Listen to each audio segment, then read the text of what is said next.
All right, let's cross live to London and join Peter Tatchell, a human rights activist, joining us here on the programme. Good to see you today, Peter. So Ecuador makes the announcement today, or should I say the Ecuadorian leader makes the announcement where he is in London, where you are now, saying that eventually Julian Assange will have to leave its embassy in London.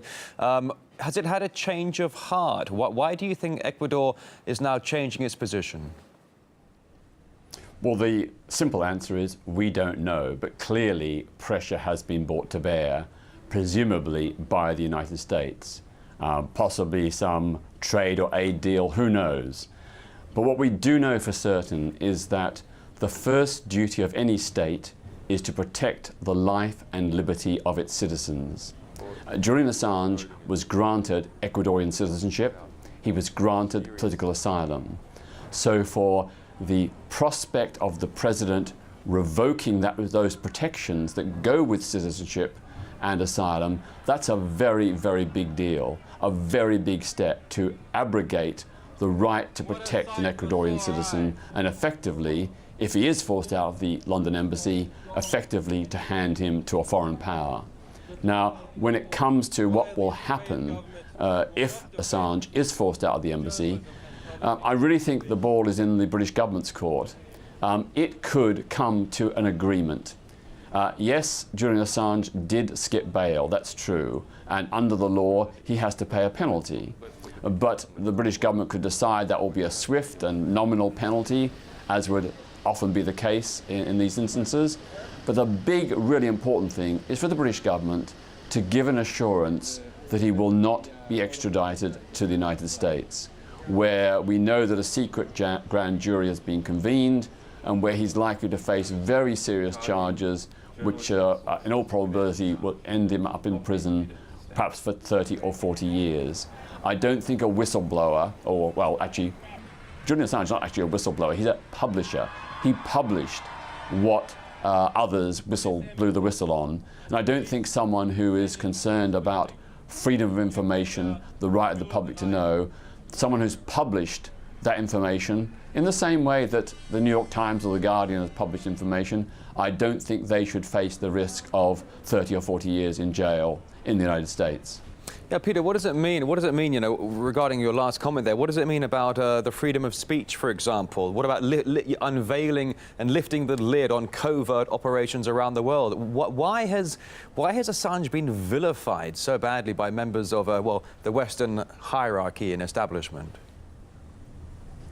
Well, clearly by publishing leaks provided by Chelsea Manning and others, WikiLeaks, Julian Assange being the key person in WikiLeaks has deeply embarrassed, in particular, the government of the United States, exposing war crimes, human rights abuses, double standards in terms of diplomacy and private conversations and exchanges between diplomats which stand in complete contrast to what the US was saying publicly. So it's all about Julian Assange caused great embarrassment, and the US wants revenge, not just on him personally, but also as a deterrent to others.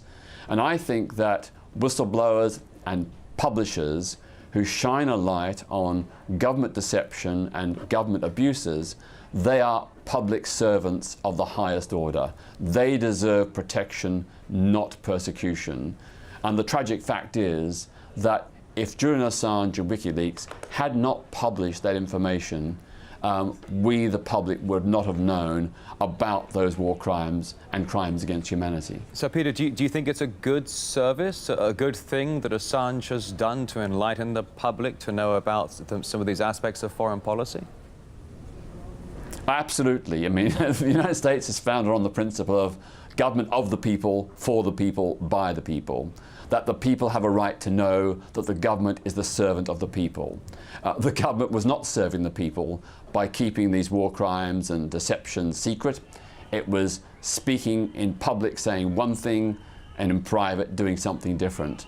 I think that anybody, Julian Assange or anyone who shines a light on that, is doing a great public service. They are a hero of freedom of expression and the right to know, which is, to me, a fundamental element of a democratic society. If the people do not know what governments and militaries are doing in their name, it is not a democracy. And thanks to Julian Assange and WikiLeaks, we do know quite a lot of what the US government and military wanted to keep hidden. They are heroes. Now, a few moments ago, Peter, you said that Julian Assange has embarrassed the US government.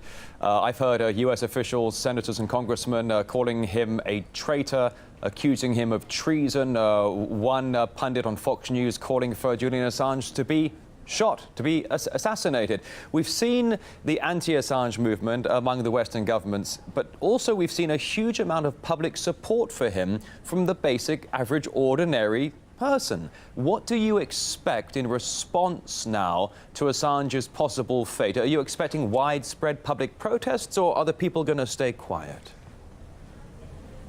I think it's very hard to say. I mean, obviously, Julian Assange's reputation has been trashed by the United States government and others, and a lot of people, perhaps who did initially support him, feel that there may be something in these allegations. Certainly the allegations of sexual assault in Sweden did severely diminish the level of public support. Now, of course, we know those charges were never actually pressed. There were no charges ever pressed against Julian Assange on sexual assault. The investigation has long been dropped. So whatever one thinks about that particular allegation, and it is purely an allegation, I think that should be set aside. I always said that Julian Assange should face those allegations, should answer them. He was always willing to. In fact, way back from 2011, he offered to make himself available to the Swedish prosecutors. They took, I think, 5 or more years to eventually come to London to interview him, and as a consequence of those interviews, decided not to proceed with the case.